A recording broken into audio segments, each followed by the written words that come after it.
responsibilities of the county treasurer? And how do you plan to fulfill them effectively? Carmen, would you please start? So, do you want to do an introduction first, or? I'm sorry? Oh, I'm sorry, yes, we are starting with introductions. Sorry. My apologies. I don't think this mic's on. I've Yeah, got talk into it. Hello. Okay. Sorry? No, still not working. That's all right. I can talk loud. I'm a pretty good talker, so hi, my name's Carmen Maurella. I am running for Will County Treasurer. I've lived here in Will County for 42 years. I've been very heavily involved in the community, raising 6 children and having 7 grandchildren in this community. I'm very proud of what I have accomplished in stuff I have done in this community, being the Homer Township Assessor. I was also Village Manager for Homer Glen, which I'm very proud of. That was a good stint run with the village since it was incorporated. I also teach at Lewis University. I teach accounting and finance. I also teach taxation. I own a practice of accounting here in Lockport, and I am here to run for Will County Treasurer so I can put the people before the government, and that's my goal. Thank you. All right, thank you first of all to the Will County Central Committee for hosting this debate. Glad to be here. So my name is Raj Palai. I'm also looking for the Republican nomination for Will County Treasurer. And I'm a CPA. I'm a United States Navy veteran. I went around quite a bit, traveled, and I came back here to Will County about 11 years ago, raised 3 children. Myself and my wife and my children have been in Plainfield for a little while. And as far as government goes, I've always been sort of looking for opportunities to make the taxpayers' lives better. I ran for school board in 2021. I came in last out of 9 candidates, and then what I did was, I guess I decided I was a glutton for pain, and I ran for Will County Treasurer in 2022. And I came up short of maybe just 0.9%, and I had the most votes of any Republican in any county race in that year. And there is no doubt in my mind that if we repeat that, most of the voters will vote for me. Thank you. Okay, my apologies for skipping your introductions. I'll go back to the first question. In your own words, what are the core responsibilities of the county treasurer, and how do you plan to fulfill them effectively? Candidate Maurella. Very good question. So to start off that question, my core responsibilities will be collection. I mean, that's number 1. The county treasurer looks at the tax roll, looks at delinquency, and does all the collection of the taxes that are due for the levies that were entailed. We also look at tax maps to make sure we have those. Not only do we collect, we also disperse. So my job would be to disperse the funds to municipalities, other government entities, fire, police, and so forth. Townships are a big part of that also. And then we do management. That's the goal. You know, a big part of what we do for treasurers, we want to manage.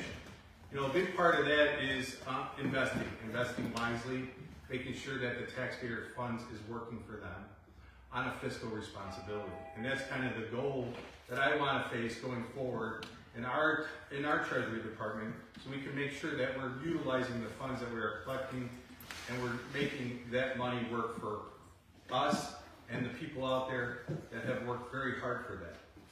The other job that entails for the Treasury Department is we also are going to be working on tax sales, which I am a big advocate about equity. You know, I'm always talking about equity theft, and it's a very important thing for me. I've seen it happen to friends and families out there in the area, and it's important to know that that is a little bit more transparent than it should be.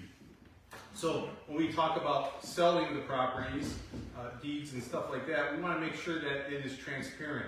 It's being done correctly, and it's understood why it's being done. You know, delinquency for a tax bill is a very important part of what the Treasury Department has to do, but we also want to make sure it's fair and equitable for all residents out there, and that's all I have to say.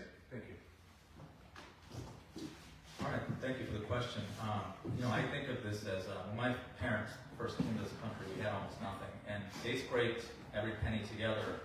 And I've seen how that feels, and I don't want any taxpayers to go through that. And you know, the responsibilities of the treasurer are one thing. I mean, you collect, you invest, and you pay all the municipalities and all the government units. But Beyond that, I think that the treasurer has a further moral responsibility, and that's what I want to talk about. And my 3 campaign goals, and this is similar to what it was last time, is to protect taxpayers' money with proven fiscal responsibility.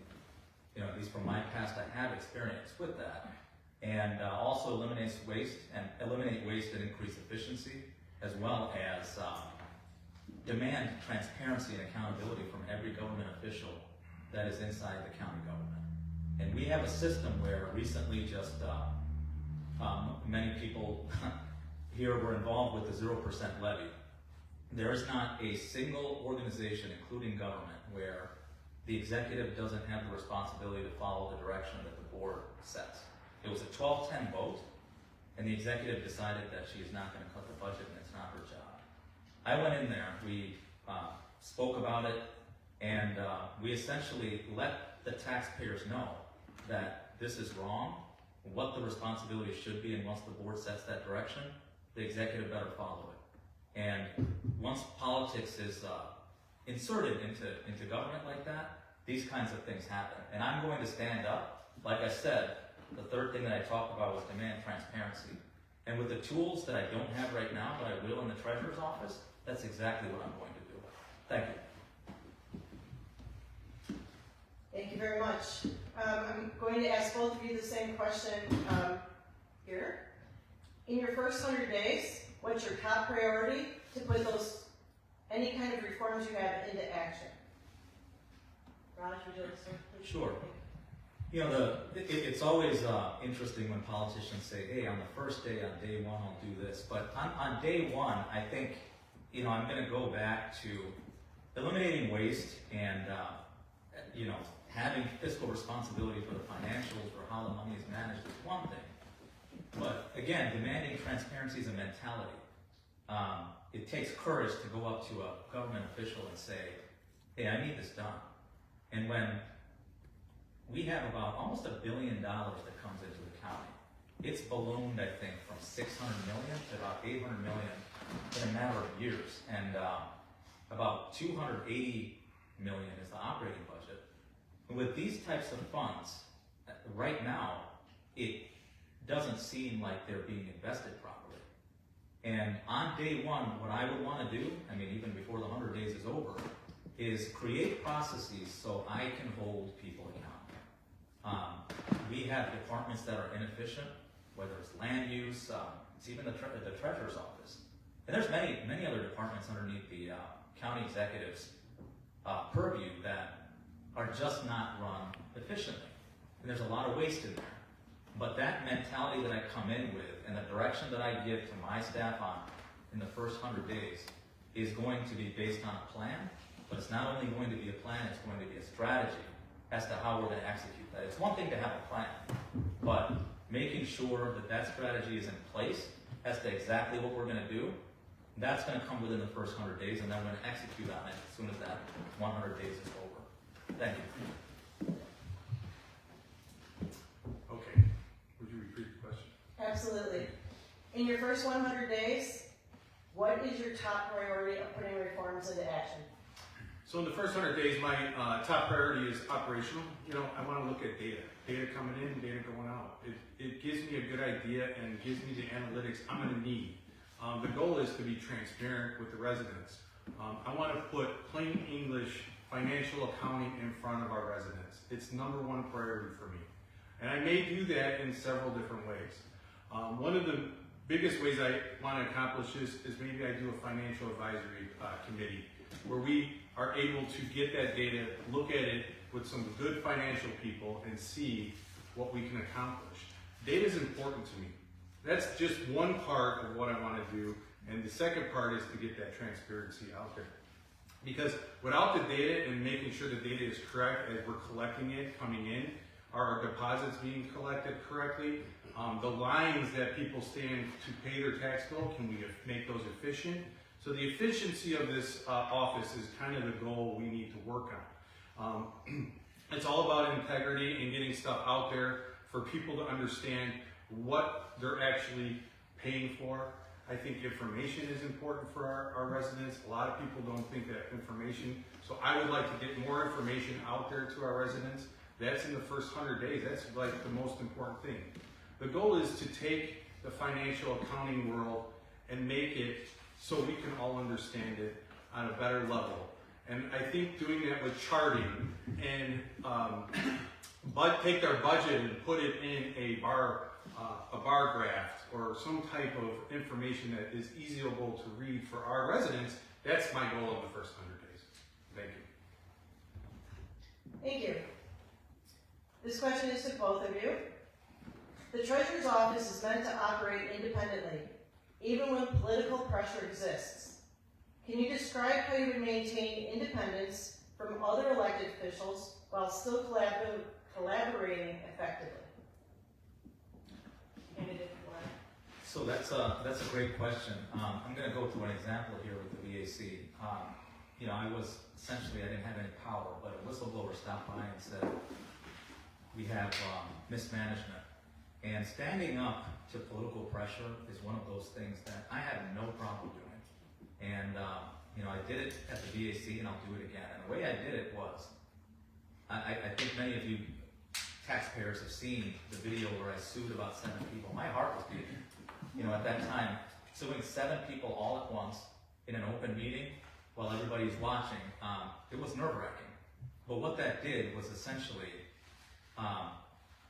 the political pressure that I felt at that time, it continued and almost for an entire year. At that point, all 7 of those people that I sued resigned, and then I became president. I took over the agency, and we have it. It's probably the best agency of its kind in the entire state at this point, and we have the annual reports to prove it. And just beyond that, no matter what happens, the county executive, when I spoke up about this levy, I don't know what happened, but she wanted me to be on a podcast with her, which was interesting. I thanked her for the opportunity, but she wanted to debate me. And I would have been more than happy to debate her, but the board was in the middle of a negotiation. I don't mind pushing back. And people have seen that with the VAC. And there's a building that we're moving into, by the way, early March. I pushed for that really hard in my first term.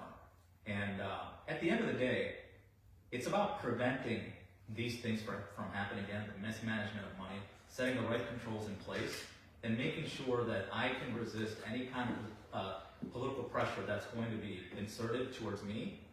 I will be right there, and I will look them in the eye and make sure that they know that I'm going to be there and do the right thing. Thank you.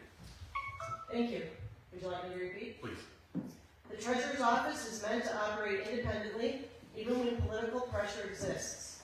Can you describe how you would maintain independence from other elected officials while still collaborating effectively? So that's a very great question, and I'm in a position where I do that now. As the assessor for Homer Township, I have an office that I run solely on my own, without any influence from the outside, other political influences. And it's important because how I do that is I structure it for leadership. I get the leadership into the office, I work with staff, I make sure we understand what we're going to do and what our job is to keep everything kosher moving forward, so then there's no outside influences. It's very important to make sure that when you're working with staff, that stuff's not being leaked out of the office, and to show them that we bring in leadership. Somebody wants to work for you is a lot easier than somebody that don't. When you have people that want to work with you and stand next to them and do the work together with them, the integrity and the leadership is important there at that point. Because now you're not just shouting orders, you're actually working side by side and getting the data and analyzing the data and understanding where stuff comes from. I don't know everything, but I'll tell you what, I've learned a lot over the years. I've learned a lot about assessing. I've learned about a lot of different political aspects. But when you stand on your own, you define yourself. And defining yourself is the most important thing when it comes to be a politician, because you can't have those outside influences. I've seen it first and foremost at the village of Homer Glen doing the same process. I was a village manager. I had 6 board members to attend to. What kind of influence do you have on that? They hold your job. I had to stand firm. I had to say no. And that's what's important. Leadership should have to say no. And leadership should bring people involved that want to work and do the job. And that's what it's all about. Thank you. Thank you. And I'd like to ask you both, will you openly support the winner of the primary and the general election? Yes, I will openly support the winner in the general election. 100%. I think that this is a unified effort, and absolutely. Thank you very much, gentlemen. Thank you. Thank you. I'd like to now introduce